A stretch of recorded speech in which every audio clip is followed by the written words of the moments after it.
Welcome to Buzzed and Baffled, the podcast where the wine is flowing, the stories get weird, and we try our best to keep the chaos to a minimum. Try being the keyword. Before we jump in, a quick behind the scenes truth. Producing the show is basically an Olympic sport. Between being the media manager, the sound engineer, the editor, and trying to control her own voice volume, which, let's be honest, Nicole's has the natural power of a small megaphone, things can get a little unpredictable. So if you hear the occasional mic spike, just know it's not your headphones. It's Nicole living her best and loudest life. Disclaimer: we're not experts, just two curious humans with wine in hand and an enthusiasm for the bizarre. Some topics may be dark, sensitive, or downright strange, so listener discretion is advised. And remember, everything you hear is for entertainment only, so take the story seriously, just not too seriously. And any opinions shared on this podcast are our own and not reflective of any third party. Now, pour a glass, settle in, and get ready to be buzzed and baffled. I'm recording, just so you know. Oh shit, okay. So I might keep the sweater that David gave me. You're really mad because he wears it all the time. I mean, he made the choice of the one he gave. That was me. very nice of him, actually. I thought he was gonna, first of all, not give you anything. I was just gonna let me suffer. I mean, that tracks. David wanted me to suffer 100% tracks. I need a drink of water. We've had a long night before recording, guys. We started at like 4 Yeah. or 3:30. Well, we went to Small Craft to have a cocktail. I lost the first page of my story. Ah! We'll never know. Oh, got it. That would have been really bad. Beantown. And then we went and had dinner, a quick dinner, and then we came back and Poor Nicole's like, David couldn't have his pulled pork, the one thing he really wanted. Nicole's like, I'm so tired. But then when it came time to hang up the new fucking curtains she purchased for the pod room. So I was super tired, guys. And it was like, I was starting to be like, I don't know if I can record the pod. I'm so tired. And then we got here and I remembered that I had new curtains for the pod room Mm-hmm. because I hated her green curtains. They were awful. They came with the house, which should not surprise anybody. And like, I was like, because I asked her, like, would you be offended if I got new curtains? Because I'm sick of looking at the curtains that are in the room. I know. The 1.25 hours a week you spent in this room, you just couldn't tolerate it anymore. I did it for a year. That is true. I tolerated it for a year. I'm sorry I offended your vision for a whole year. And it was finally, I was like, I feel like I can say, I hate your curtains. Can I get new ones? And you wouldn't be offended. I don't care. You don't care about shit like that. And she's like, oh, I got you new curtains. And I was like, oh, joke's on you. I have double curtain rods. So then she shows up today with the backing curtain, the sheer backing curtains. I sent her a picture that I bought the cookies for later for our after reward. And she's like, are there curtains behind those cookies? I'm like, maybe. Yeah, I definitely zoomed in on your cart to see what else you were purchasing. Because behind that, you saw the cart that I was getting for the dresses, but that doesn't affect your house. No. But you did see, because when she said that, I was like, I don't think there was any curtains in that picture. Well, I'm not omniscient. Yeah, I could see the curtains in the picture. But, like, you could see, like, the very, very tippy top of it and not, like, the actual curtains themselves. Also, I can read, so. I mean, I could see the print that said, like, curtain. No, I spent $14 on this. This is semi-themed wine. We had no themed dinner.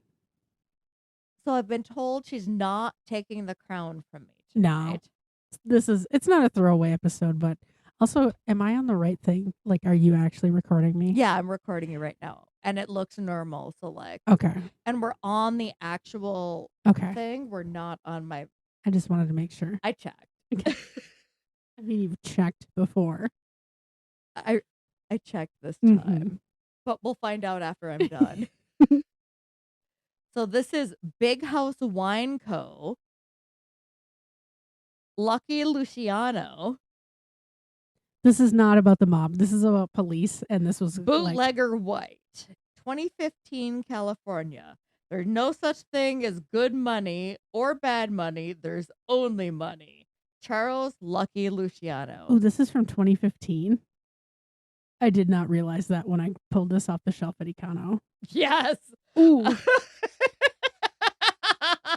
Whoops. Let's see how this compares to the 2009 Chardonnay that I had. Well, David's already drinking it. He hasn't screamed.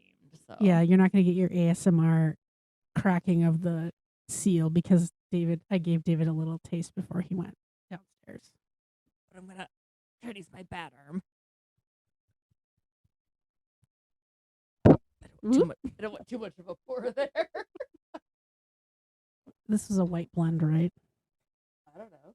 I think so. With these pink curtains in this room, it's very electric yellow colored. It is a much better reflection because it's better on our skin tones. For all of our dear readers. Yep. Oh, there's a very detailed thing on the back. Okay. So Big House Wine Co. Bootlegger White. Considered to be the father of modern organized crime in the United States, Charles Lucky Luciano formed the Commission in 1931.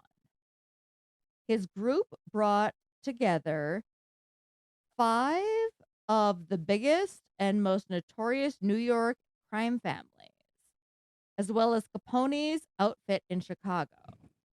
It's just Capone. It's not Capone. Beantown. I was doing so well. You really were. And like, girl, I did a whole pod about Al Capone, the Lost Pod, but I said it was my full chest.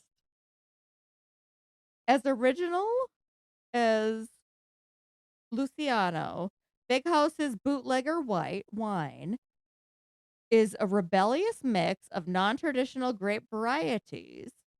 It has a nose that carries the vibrancy of spring, white flowers and lychee fruit, and a palate that opens up with tropical fruits, dried apricot, and white peaches.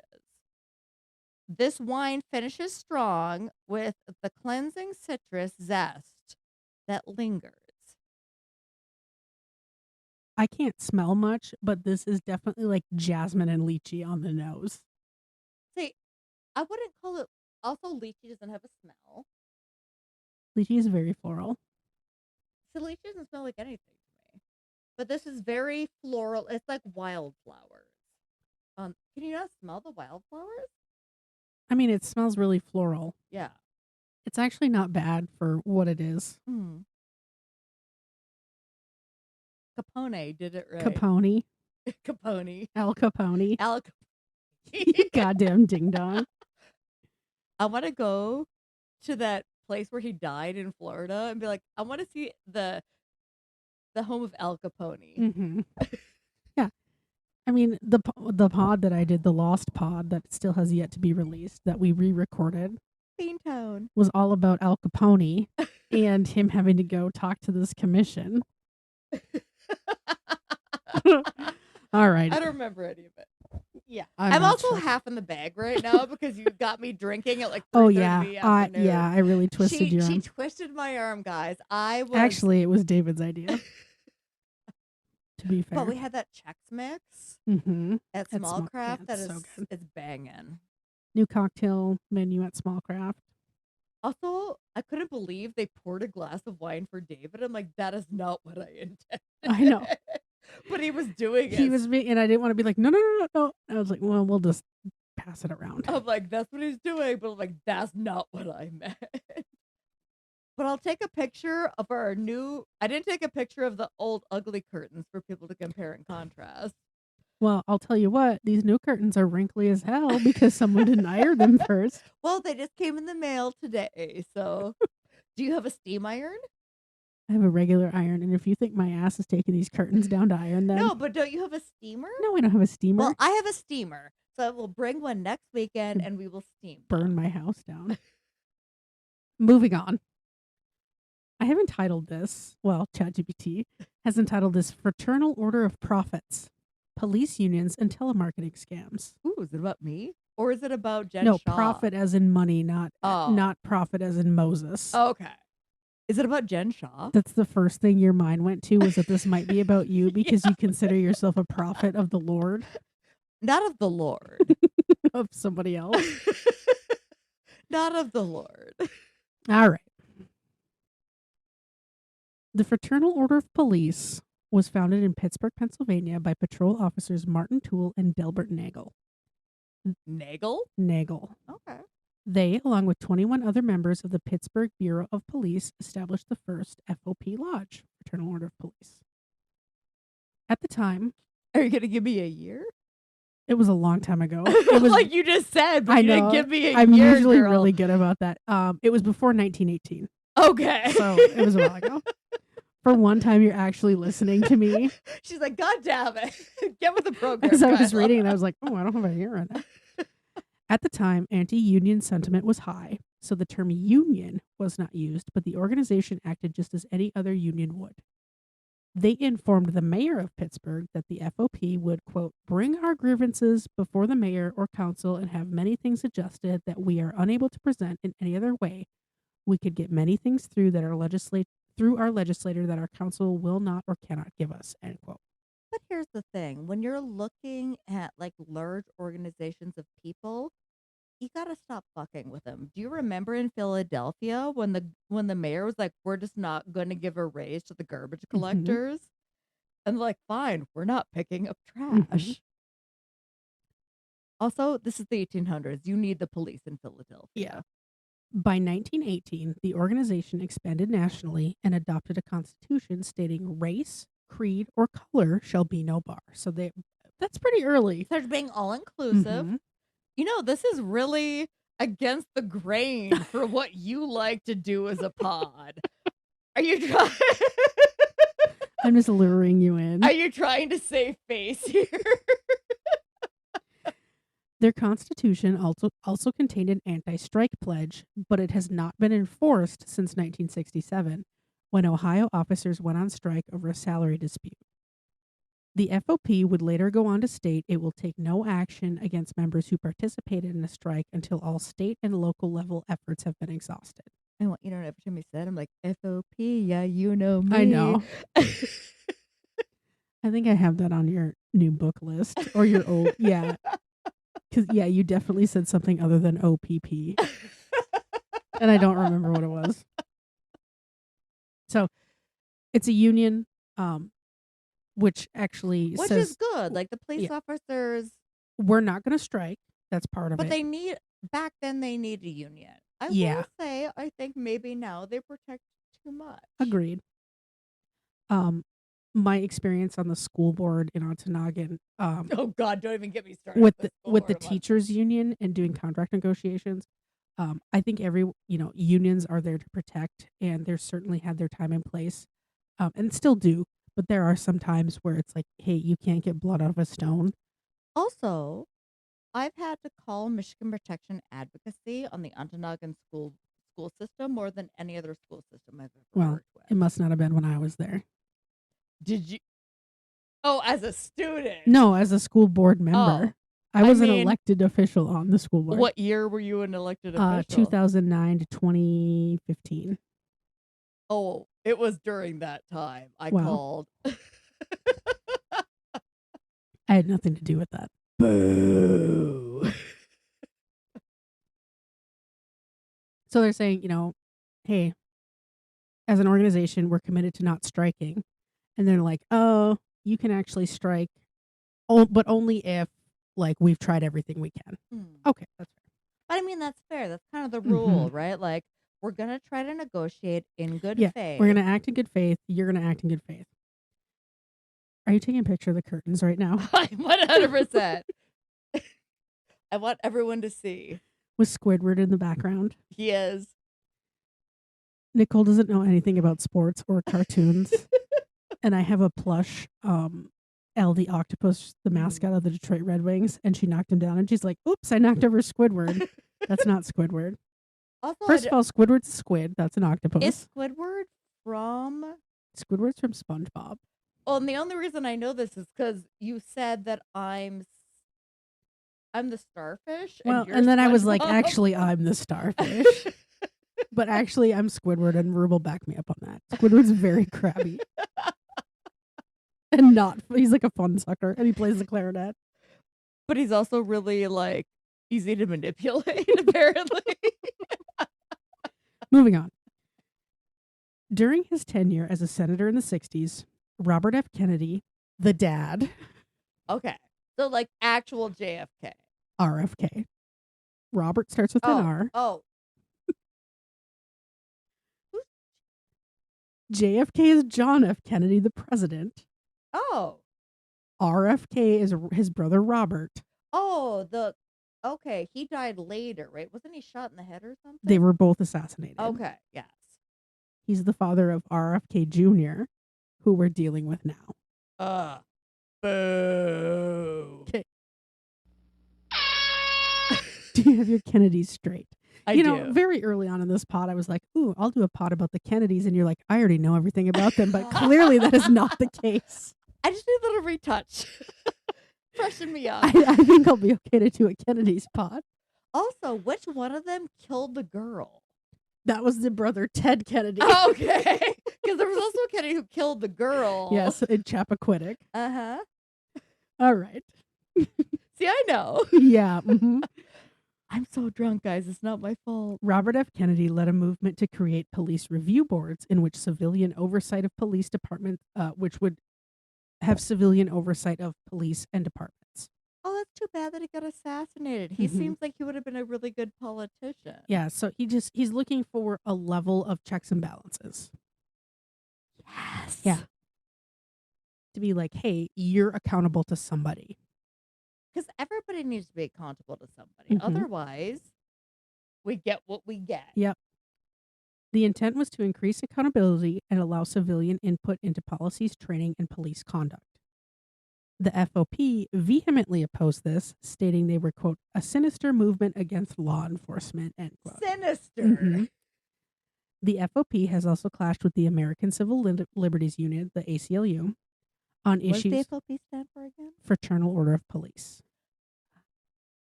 So, like, I'm picturing an Illuminati scenario where they're over there with, like, hoods and, like, chanting.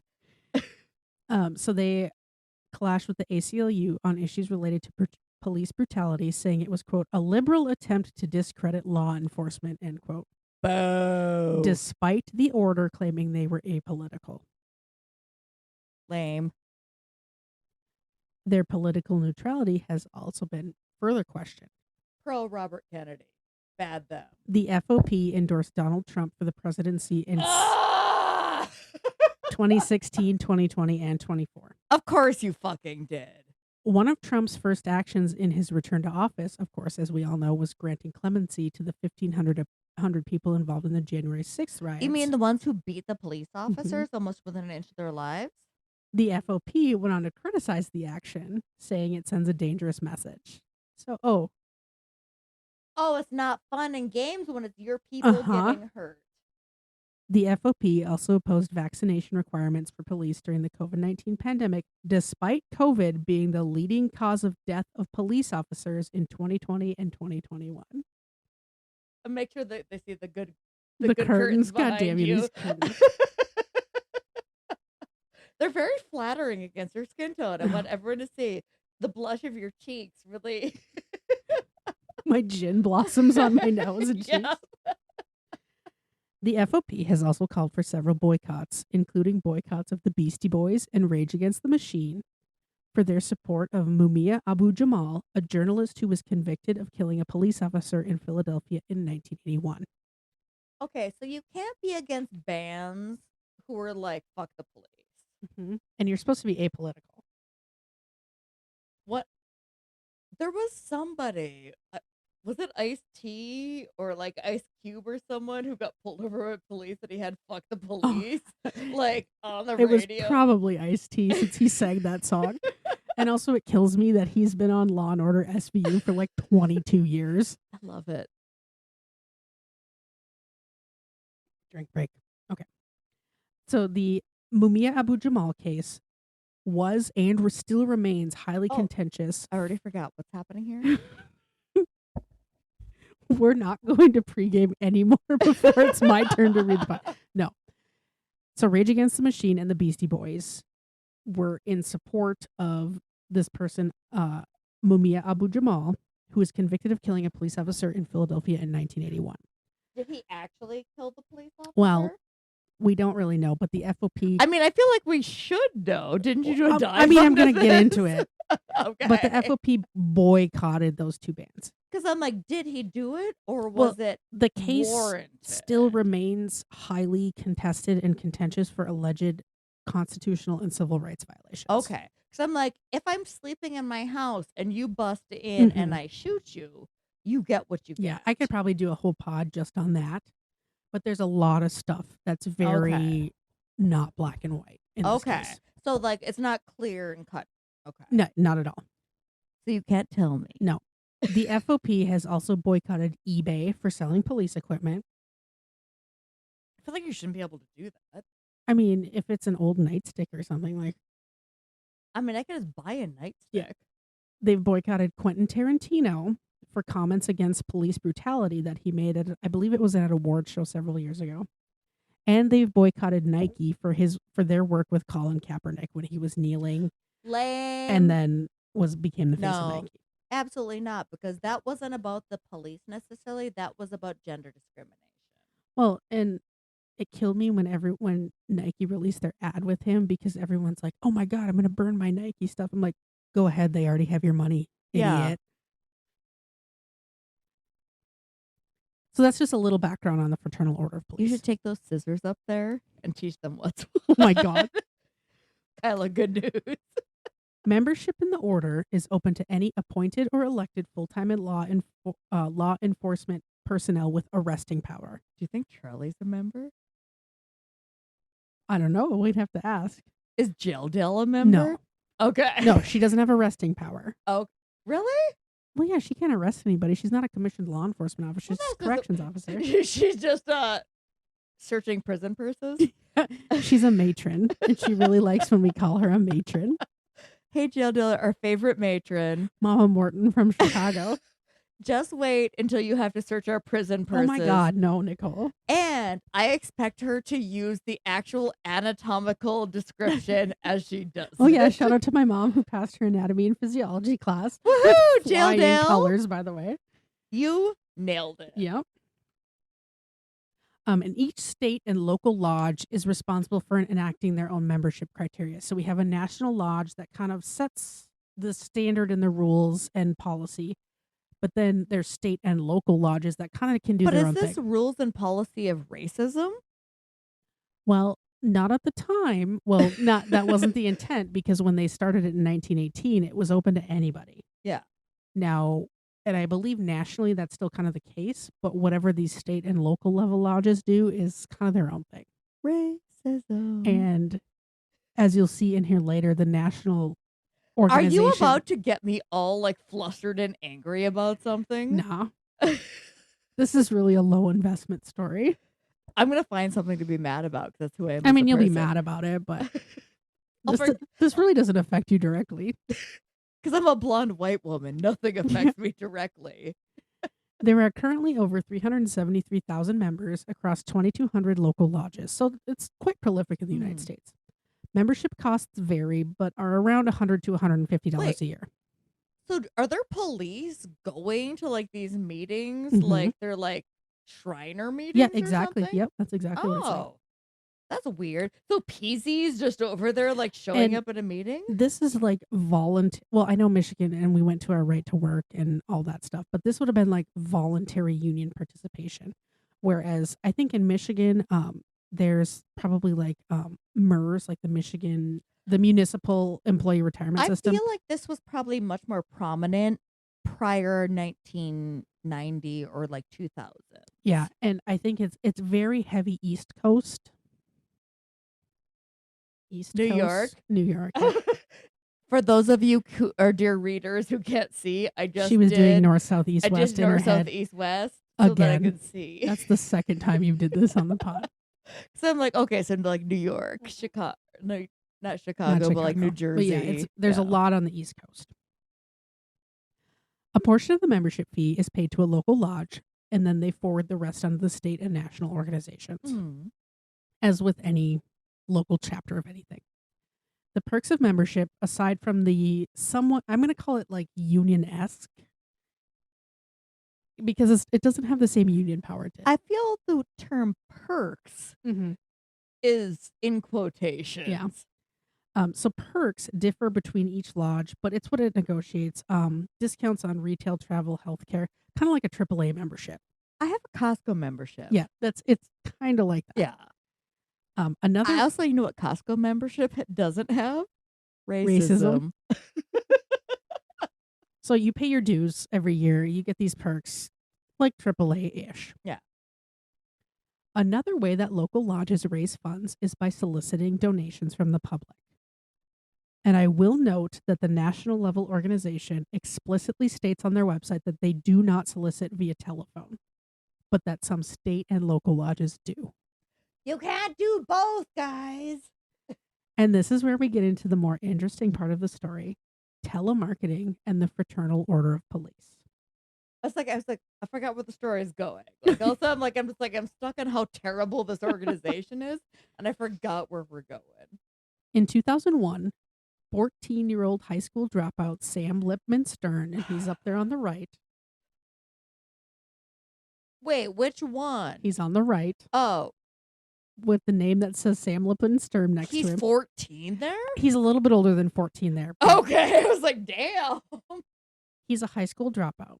He's forced by his parents, at least, to get a job and lands one at the only place that will take him.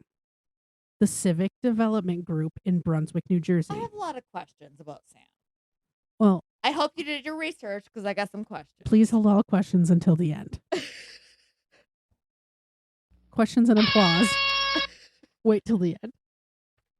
Is he cognitively impaired? No. Okay. He's literally a burnout kid who wanted to be a filmmaker. Jesus. Okay. But it actually works in our favor at the end. He doesn't deserve to be shot, though. Is that what happened? No. Okay. But as a 14-year-old high school dropout, your job prospects aren't good. No. I've told this to every 14-year-old dropout I have. I'm like, hey, would you like to be successful in life? Let's not do this. So the only place that's going to hire him in his hometown of Brunswick, New Jersey, which it's kind of like dead in the middle of New Jersey. I'm assuming it's like there's no water or anything, and it's just like there. It's like a dirt path in New Jersey.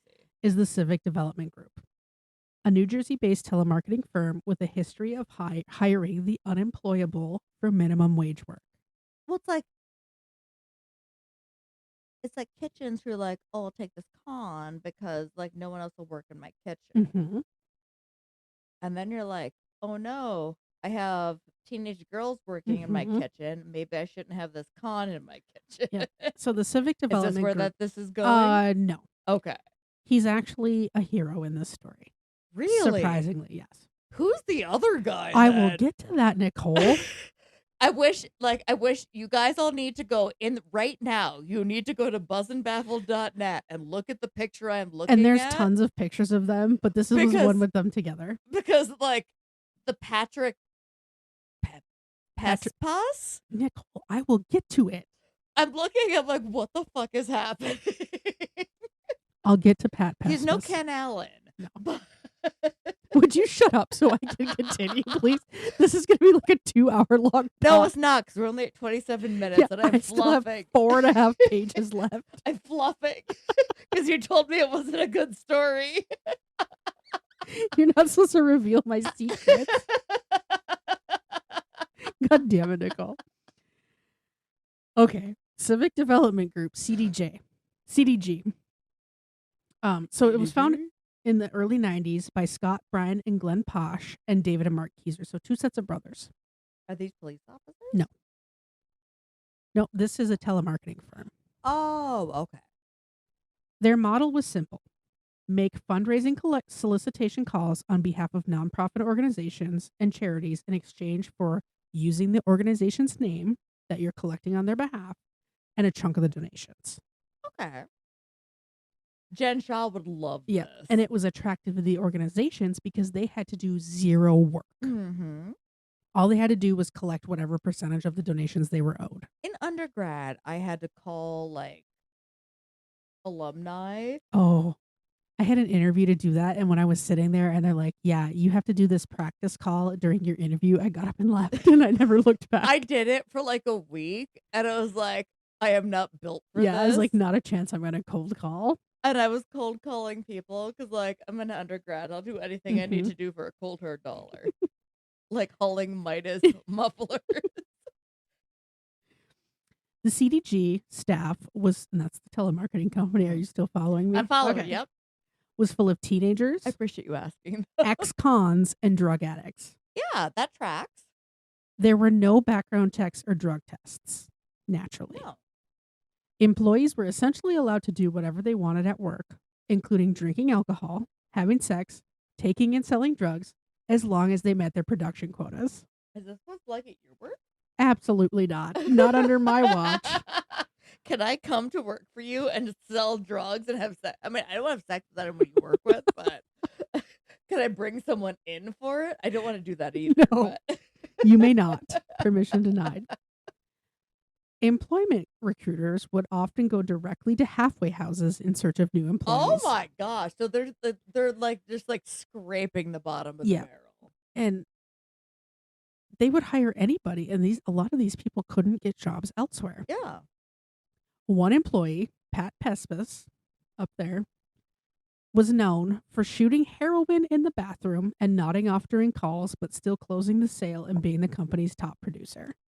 I mean, that's actually quite impressive. Mm-hmm. So, like, I'm high as a fucking kite, but here I am. And I will say, I learned about this story from the HBO documentary called Telemarketers, and there's footage of him high as a kite doing drugs, but he's actually a really nice guy. Like, oh no, he also ends up being a hero with this. This is the worst part. I will say he does get clean later. Oh, good. Yep. He's actually a really good guy. And if anyone wants, it's a 3-part documentary series. It's really good. It's a good watch.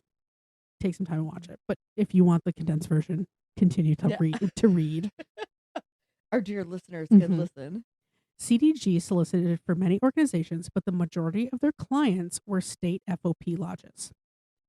Employees were instructed to never say they were police officers, only calling on behalf of the Fraternal Order of Police, and were only to give out the percentage of funds actually going to the organizations if the caller explicitly asked about it. Which is probably like 5%?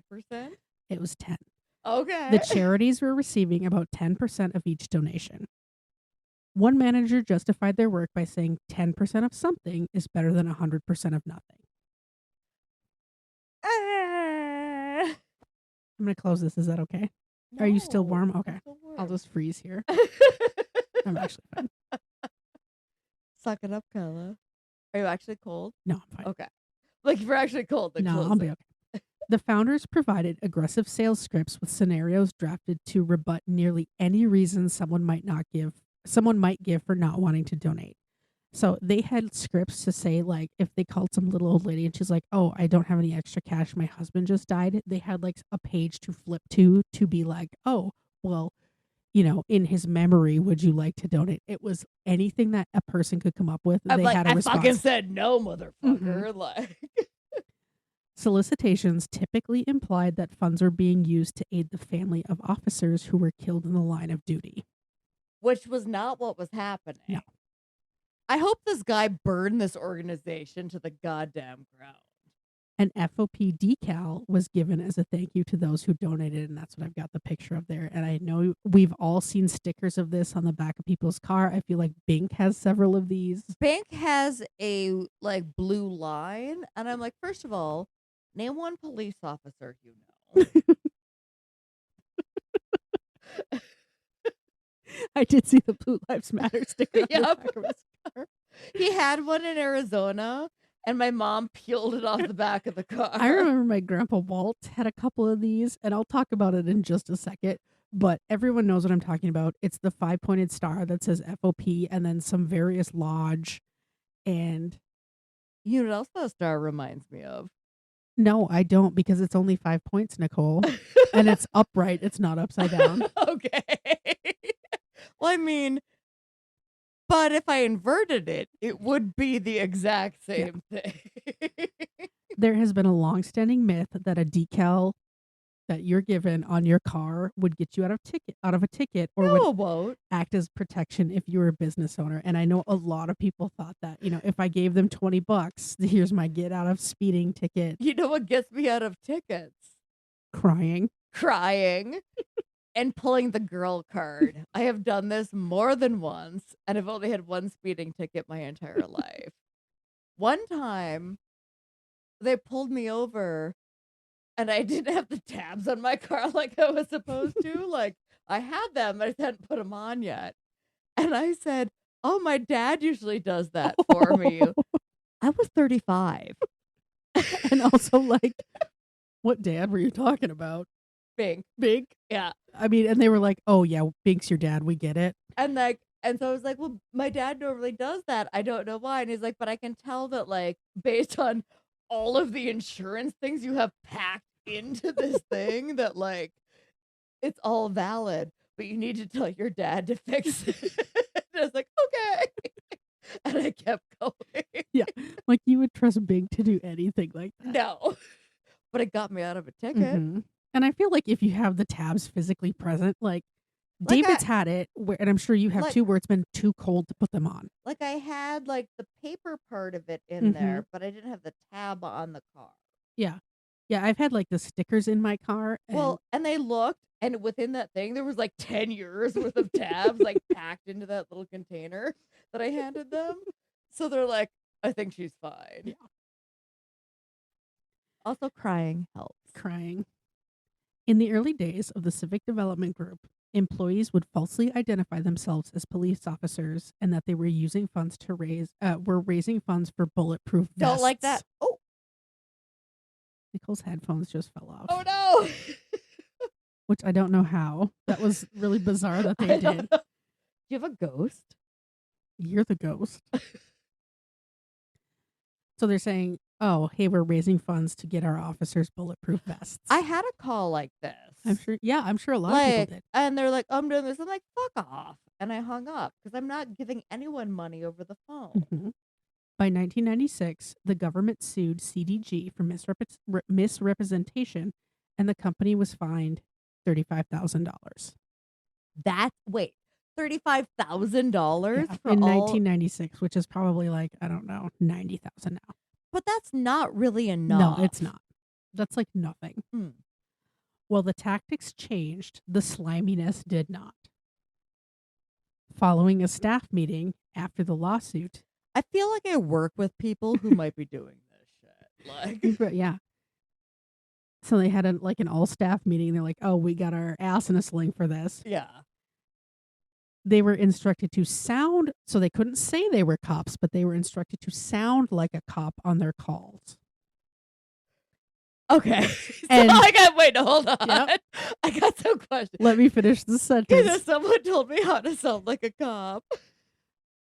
And many of the employees adopted Italian or Irish sounding aliases and like Boston accents. I'm like, "I got you in the sling, eh?" Yeah. So, here's what we're going to do, eh? Yeah. That's very good, Nicole. But yeah, they would call and say like, "Oh, I'm Chief somebody mix so-and-so." No, like, I got a call like that. I was like, "Get out of here." Like, absolutely not.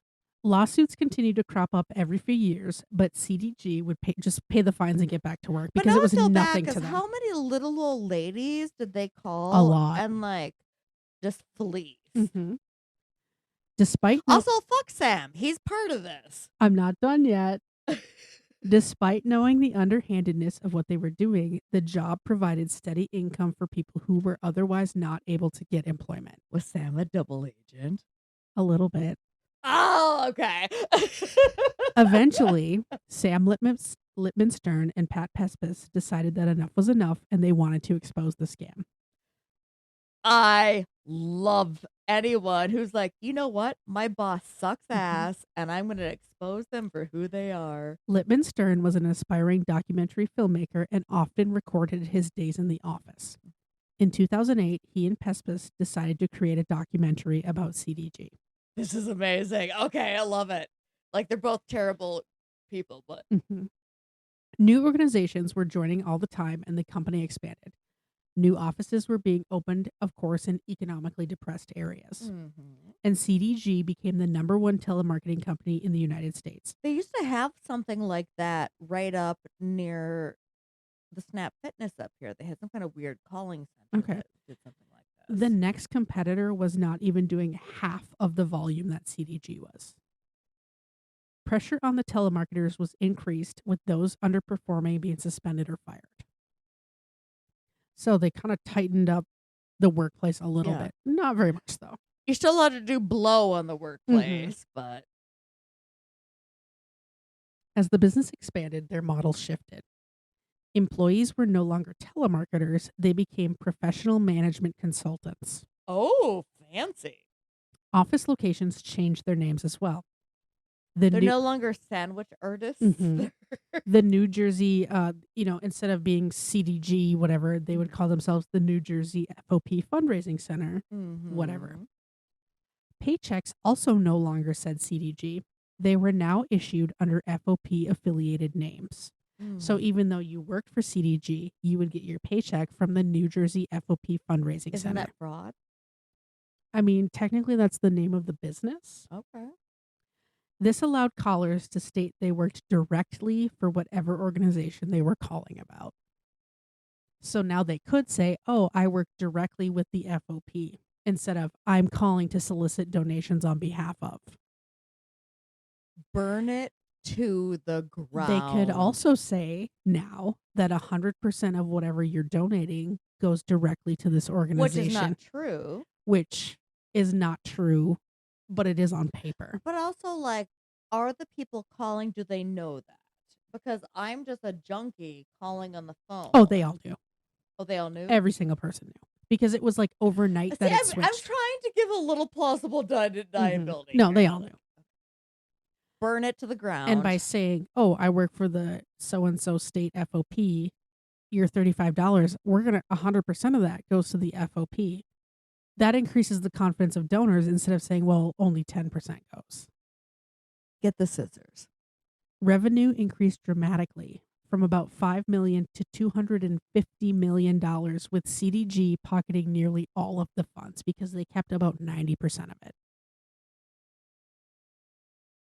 I want to know what happened to the owners after this because I hope it was painful. I'll talk about them. In 2009, the New Jersey FOP... Where's the picture of the owners? I don't have a picture of the owners, actually. Why not? I don't know. You're lucky you even got 2 pictures for this. I mean, I will tell dear readers, they're in color this time, so I appreciate that. Fucking K. In 2009, the New Jersey FOP sent a retired police officer to manage the office. He cracked down on the workplace, and Lipman-Stern was fired for filming in the office. Pespas, who still worked there, assured him, and I think by now he's clean, assured him he would continue to gather information for their documentary project. It's too bad he didn't have those glasses we have now. I know.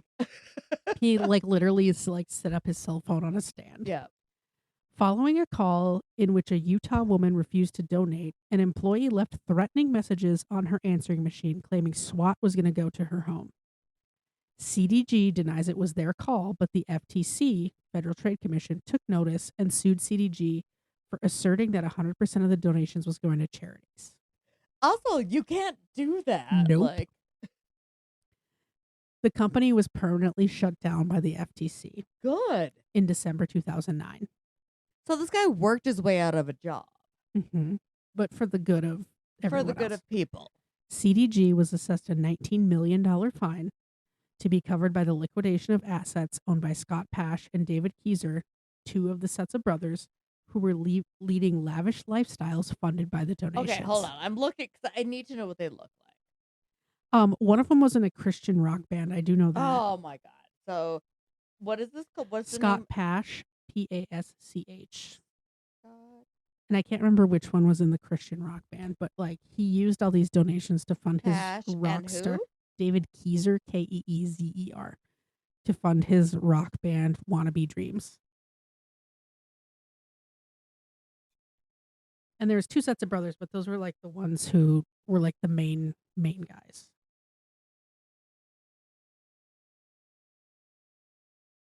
I can't tell if this is who.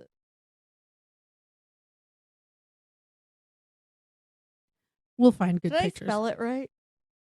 No, Pasch. Okay, put it in my phone and spell it correctly. Okay, right in the middle of this pod. We're doing it. No, because you didn't have the picture up here so we could look. Scott Pasch. Because I'm picturing like a really bad soul patch. Well, these are mostly pictures of Pat Pespas and Sam Lipman-Stern, including like some of Pat's mug shots. Yeah, he doesn't like, they kind of stayed low. Well, I mean, that's smart on their part, but. Yeah, we'll find good pictures. They kind of just look like regular dudes, actually. Oh. Like two white men. Did you click on a Pat Pespas? Yeah, poor Pat Pespas. Is that him? No, that's Pat Pespas. Oh! Oh, no. Yeah, he gained a little bit of weight when he got clean, as some people do. Oh, so, okay, there's that. Okay, so Sam gets fired. Pat's like, hey, I'm still working here, but I'm going to continue to gather intel for our project. Yeah. Because he's like, I'm taking these guys down. Finally, the FTC is like, enough's enough. We're shutting you down. So Scott Pasch and David Keezer were banned for life from telemarketing, but no criminal charges That's insane. were pressed. So all they got was a monetary fine. And the shutdown seemed Jen like... Shaw's like, what the fuck? The shutdown seemed like an ending to the scam, essentially. Yeah. But guess what? It wasn't. Nope. Within months, a new company, Residential Programs Incorporated, RPI, launched by CDG co-founder Mark Keezer, emerged. So another one of the brothers emerged using similar tactics. Meanwhile, Sam Lipman-Stern and Pat Pespas began asking a critical question. Why was CDG shut down, but none of the FOP lodges were held accountable for their part? Well, yeah, because they knew what was going on. Mm-hmm. Their investigation revealed the story of Officer Michael Byrne, a Chicago PD officer. Where's his picture? He's old, Nicole. It doesn't matter. It's unrelated. Show me the pictures of the people. No, he's an old, like, 70s Chicago police officer. He received near-fatal injuries in a shooting while he was on duty. Oh, so he's dead. No, near-fatal. Oh, okay. Officer Byrne claims the FOP exploited him and 300 other officers by using contracted fundraisers who raised money, implying that funds would be directed to cases like his. He received $0 from the Chicago FOP. All he got from them was a medal. What police force was he part of? He was Chicago PD. You're telling me a member of the Chicago PD didn't know a fucking scam when he saw one? Well, he didn't pay. No, but like, are you telling me he didn't know this seems shady? Well, so what they did was like, he heard that the Chicago FOP was using his story to raise funds, saying, oh, we give money to people like him. He got nothing. He wasn't involved at all. Like, he had nothing to do with this. Oh, so he was just like a poster boy for their fundraising. So this would be like if I got hurt and my job was like, oh, we need to donate for this because poor Nicole. I'd be like, if your job was like, look what happens to social workers. Help us raise funds for people like Nicole, and then you get nothing. I'd be like, what's the good news? The good news is that I have a platform. 20 people at least will hear me complain about it. Like, do not donate. Yeah. So he's not burned. He's not out anything. He hasn't been actually harmed by this, but they're using his stories and stories of people like him to raise money with the implication that the funds are going to people like him. So like the owner, like they're terrible people. Oh, they're awful. So all he gets... I need to find these because I'm going to put their pictures on the website. We'll find them. I know. And I wrote this a while ago, like when we were moving offices, it was a whole thing. All he got from them was a medal. Nope. The Chicago FOP in the 8 years... Was it a most improved medal? Maybe. In the 8 years before his shooting, before he got shot, the Chicago FOP had received $5 million in donations beforehand. No. And he got nothing. But they're saying, oh, we're raising funds for No, you're officers not. hurt or killed in line of duty. And so this is our dear readers. Like, if someone's calling you on the telephone or an email to raise money, don't give them shit. It's a scam. The Chicago FOP president at the time, Mark Donahue, said the donations were put in the FOP's general fund, despite solicitors saying funds would be directed to assist families of officers. $200,000 went to politicians. Of course. And hundreds of thousands was spent on social events, fishing trips, and golf outings for FOP officials. Yep, that tracks. $11,000 was used for limousines to transport officers visiting for a St. Patrick's Day parade. Yep. Only a fraction of the funds. Also, what is the price of a limousine if you're spending $11,000? I don't know. I imagine in Chicago, if you're renting a limo for, I don't know how long the parade is, like but even if it's all day, I can't imagine it's more than like $1,000. And the last time I rented a limo was in 1998 to my senior prom. Did you have to pedal it with foot power like the Flintstones? There was a horse in the front. No, it was an actual limo. The money went to oats and grain and carrots. We had to send the requester smoke signals. It was 1998. It was the very first Henry Ford himself drove you. It was the first limousine ever made. And there was like 3 sets of us. But it wasn't $11,000. I don't know. Yeah. It was like $200. Mm-hmm. Yeah. We went to the bonfire. We had spaghetti dinner with my friend in her white dress. I was like, I'm ordering spaghetti. I'm like, Laura, you shouldn't order spaghetti. No, Laura, that's a bad call. And she ordered, like, okay, here it is. Did she spill on herself? She did. Oh. And then Angel, shout out Angel if you ever listen to this. Her dress, she didn't have the right bra underneath. In all the pictures, but it reflected. You could see her bra. Angel, I'm really sorry that Nicole just like doxed you on our pod. She's like, it tracks. This is who Nicole is as a person. Anyways, back at the ranch. Only a fraction of the funds received from the contracted fundraisers, which was already only 10%, ever went to the family. So you're getting so if you're donating $50, if you're donating $100, I feel make like the they math should easy. get a false advertising. Mm-hmm. If someone calls, yep, I'll give you $100. $90 is going to the telemarketing company. 10 is going to the organization. No. And even like $1 of that is actually going to the people they're saying. So here's why I'm very much like, if I'm going to donate to cancer research, I would rather donate directly to cancer research. Like in Walmart, it's like, would you like to round up? We're like, no, because this is just a tax write-off for you. That's exactly what it is. At the co-op, it's like, would you like to round up for the food bank? Yes. Yes. Yeah, because it's local, and I know you are sending the money to the food bank because we see pictures of the checks going to the food bank. Like, that is the 30 cents that goes to the food bank. Yes, I would. See, guys, I'm not a monster. She is. Shh, I'm not. While they were investigating, a former telemarketing CEO told the men that in order to get the FOP fundraising contracts, while he worked for his telemarketing company, he was authorized to bribe FOP officials with up to $50,000, no questions asked. Did he use the term bribe? Yes. In this, yes. So okay. his face is blacked out, his voice has changed, and he's saying, when I was working for this telemarketing company, it was my job to land these contracts, and the FOP contracts were so lucrative because everybody wanted to give money to fallen police officers that I could say, oh, if we get your contract, whatever state or whatever lodge FOP, here's $50,000, no questions asked by this company. So I'm going to ask the obvious question. What's to stop them from saying they're not just asking for money for fallen police officers? They're not actually having a contract.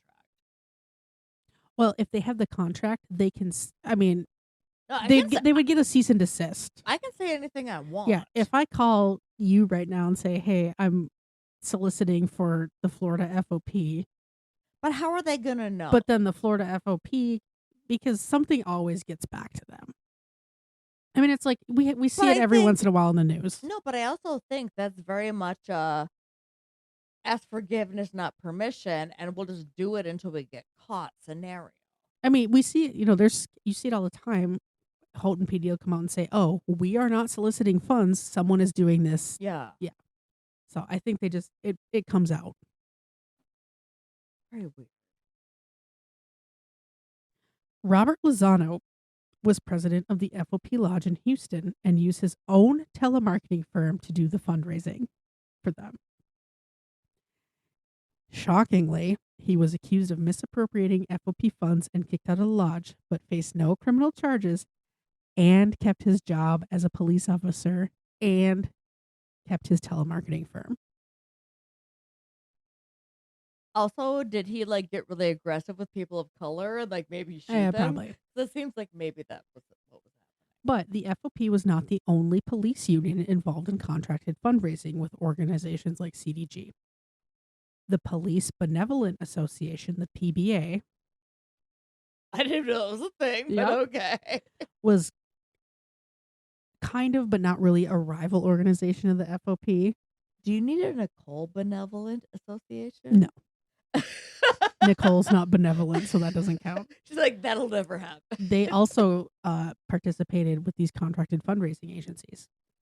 So while the FOP was generally an organization that covered captains, lieutenants, and sergeants, so your higher ups in your offices, the PBA was geared more towards patrol officers, your regular everyday police officers that you run into, not administration.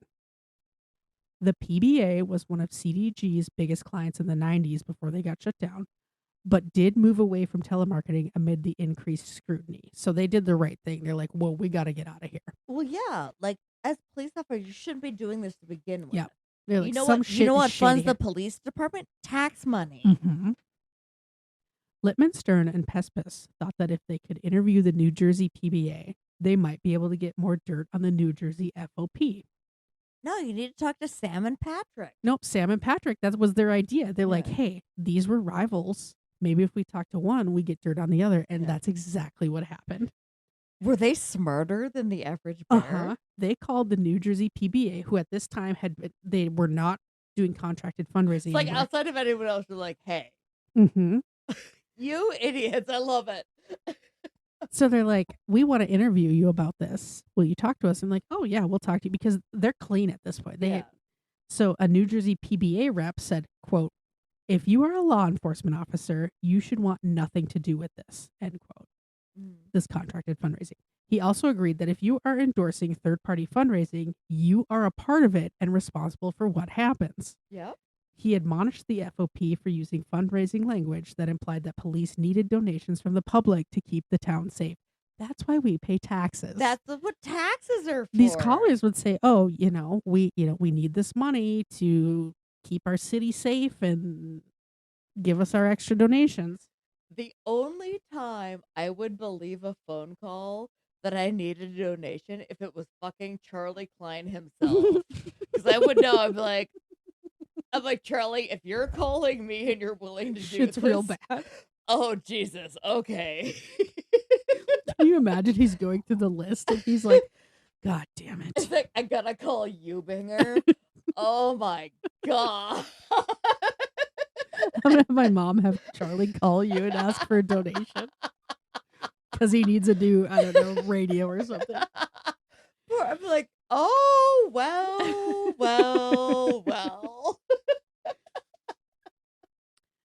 The New Jersey PBA rep, the rival organization of the FOP, also provided an old newsletter ad in which the New Jersey that he had saved, and you can see this in the documentary, the New Jersey FOP encouraged their own members to go work at CDG, because that was before they changed everything. Yeah. That was their loophole to say 100% of the donations come to this organization. And yes, I work directly for this organization. Lipman-Stern and Pespas continued to look into the FOP and what they knew about how their fundraising worked, researching the court filings against CDG. You know what's so much easier? To not do shady Mhm. shit. It is. And to just not have to commit fraud. Yeah. Like, don't be a piece of shit and everything's really easy. Yeah, like, I would love it if everyone in the world just stopped committing fraud. CDG got in trouble for using their consultant model, which was when they said, they're professional consultants, so they could say, we're calling directly for this organization. But in the court filings, the owners all testified that shifting to that method was not their idea. It originated with the Indiana FOP who first proposed the plan. Okay. You don't look like you're following. I'm not. Okay, so the consultant model was them saying, oh, I Who's work the Indiana FOP? just another lodge. Okay. But what they're saying is, hey, They shifted the blame. yep, because they're saying, this wasn't our idea. Oh, that's not like, this wasn't my idea. This was David's idea. An email from the Connecticut FOP was also included in case evidence.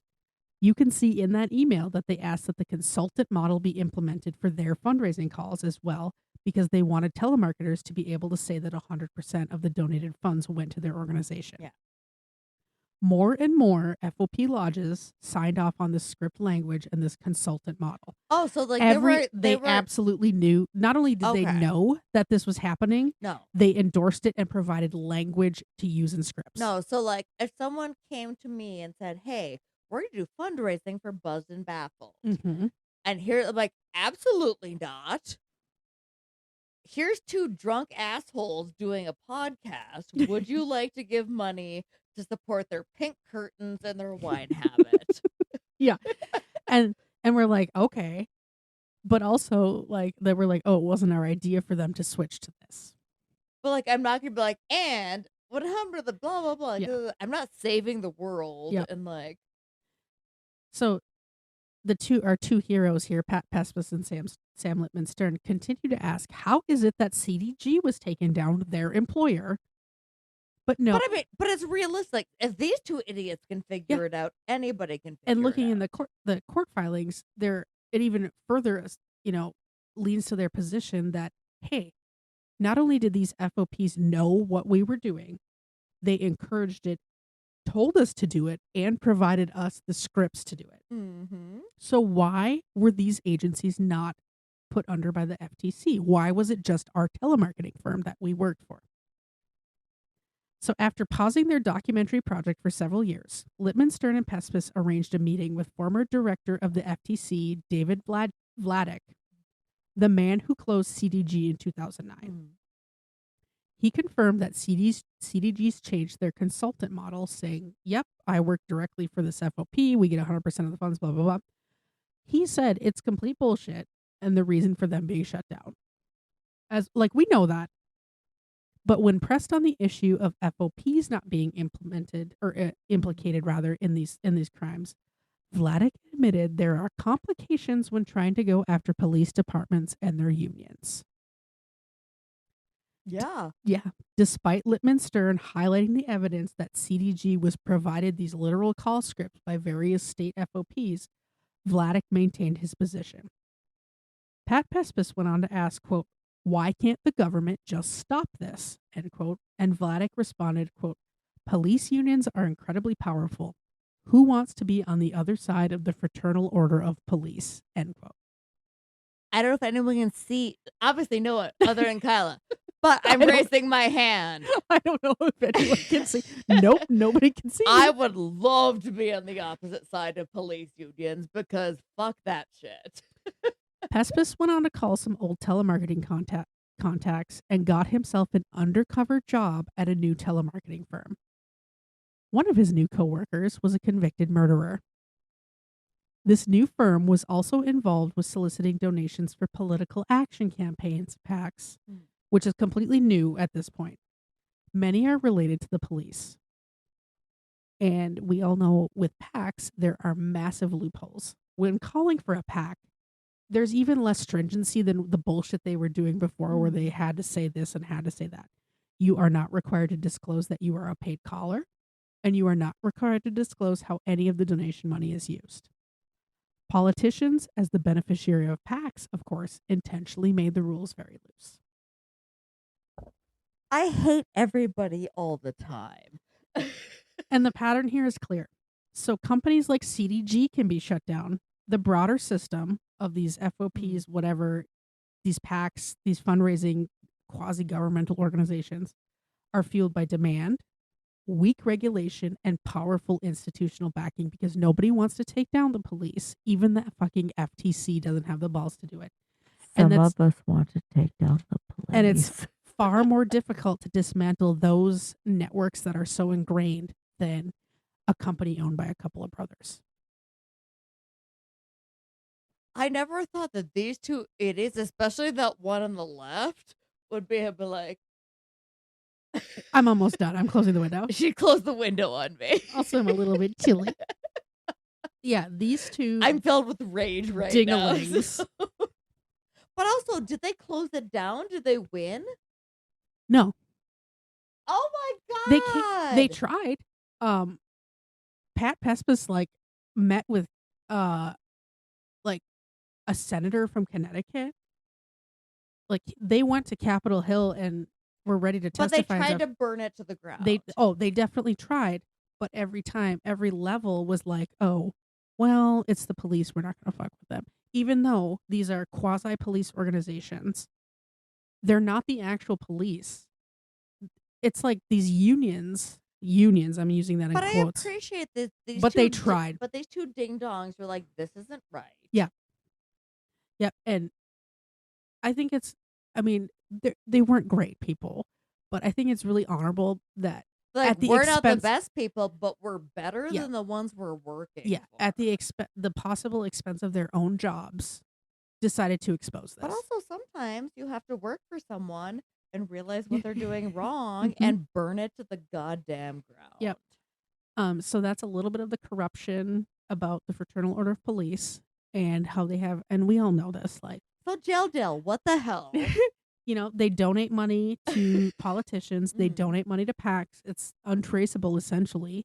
And they're just allowed to keep doing what they're doing and take their fishing trip and their limo money and everything else. Limos don't cost $11,000. No. Adults will be like, Nicole, stop saying that. This is still not the worst story. You don't get my crown. I knew I wasn't going to. But I knew you might be a little bit heated up about it. Oh, it pisses me off. Because you know what I hate? I hate people taking advantage of people. Really? When I am not the one doing it. No, I hate it when people are taking advantage of people and they're doing something that is like common sense wrong. Yeah. And they think that like, oh, no one's ever going to notice. I fucking notice. Yep. Yeah, and I highly recommend. I see fucking red. I highly recommend the documentary. It's you can watch it on a Sunday afternoon. And there's way more information than what I could cover in just this little short pod. Like anyone who knows me should know that if I see something going wrong when it shouldn't be, I might be willing to burn it to the ground with me inside the house just to see what happens. Yeah, there's quite a few characters who work at the call center. Pat Pespas went missing for like a month and nobody knew where he was. So that's why when I saw that picture, it was like yeah, that's why they had that was the best picture I saw of him. Shut down the documentary because Sam's like, hey man, I don't know where you are. Like nobody knew if he was alive. Well, I mean, I'm assuming there's also like he's an addict and there's a 50-50 shot he just died. He's still alive. Okay. You meet his wife or his long-term girlfriend, and he's taking care of her. And it goes all the way. They started this in 2009, I think, and it goes all the way to like 2023. And you can see them meeting with senators and officials from the FTC. They try to meet with various FOP lodge officials, who of course absolutely shut that down. Yeah, that's very interesting. Like, I'm not a huge documentary person. Like, not related to this, but I started watching what is like the weird Mormon one where they can have like multiple wives? There's a new one on Netflix. I started watching I haven't watched that yet. I was way too high to watch it last night. But I started, it was like, Jesus Christ, this is a nightmare. Yeah, this is a good one. Like I said, 3 parts. It's 3 hours. It's a couple years old. I think it won several awards. So I'm glad to see like Sam Lipman-Stern. I want Sam to have good things in his life. Yeah, because he tried to like. And Pat, you can't help but like him. He's a good guy. He wants to do Was his he ever best. arrested for anything terrible? I Or was don't he- know that he was ever Or arrested. was he just an idiot who was just like, Yeah. this is He's an addict. He does get clean. He may have relapsed, but he gets clean again. He's Okay. taking care of his wife or long-term girlfriend who has cancer, like Okay, during that's COVID. nice. Yeah. like He's I and kind of like addicts can he's like do their super thing. excited about this project, and you can tell he's trying to interview these people. Well, that's really good. He's a character, but both of these guys are good guys. Some of my favorite clients are addicts who Mhm. got clean, and they're working it. Pat reminds me of the kind of person you just cannot help but like. Is he James? I liked it. No, Pat's the kind of person who like fucks up every single time. Oh, but you're like, ugh. But he's like such a good guy. is he me? No. And I think everyone has some people in their life like that where it's like, God damn, Like he tries so hard. they keep fucking up, but like you can't help but like them. What Carla's saying is you're also lucky that you all don't have someone like me in your life. Because Otherwise you're gonna get some dusty rose curtains in your house that you didn't ask for. she told me I was allowed to bring them in. And what would you have said if I said no? You would have just done it I would have anyways. done it anyway. The only difference is now you didn't pull my curtain rods down because I was here to help you take But them. I asked first, and that is important. Asked is in very strong quotations. I was You voluntold me. I was polite, and I asked if I was allowed to Mm, as I stared you down. yeah, polite. I think it was like, can I get rid of this hideous ass curtains in here and put pink ones in? And I was like, well, I guess so. And she also forgets to say the curtains were here when she moved in. I said that at the top of the show. And she wasn't married to them. In fact, those were the curtains that were in our bedroom. And the black Oh. ones in there were in here, and I swapped them out. I gotta go look at the black ones. 'cause They're that sounds black hideous. versions of the other ones. Oh no! Well, I gotta have dark in for sleeping. This is enough curtain talk. Send us home. I don't know what my story is gonna be next week. It might be about a kangaroo, or it might be about something different. Oh, okay. But we're gonna be Well, we At- should announce because we may be on location somewhere. yeah, we might do a location one. Hey, if we are, we'll post it well in advance so everyone can come. all our fans. Yeah. And it would be literally nobody because nobody listens. Nobody in the local area listens. I to, mean, Jill Polly will be there. Jill is gonna be very excited. Polly will show up. Polly. Polly, show up. Also, shout out Polly. We heard your great news. Congratulations. Yes, We're so happy I'm for so you. happy for you, yeah. Polly. That's great. Yeah. To the next pour, the next plot twist.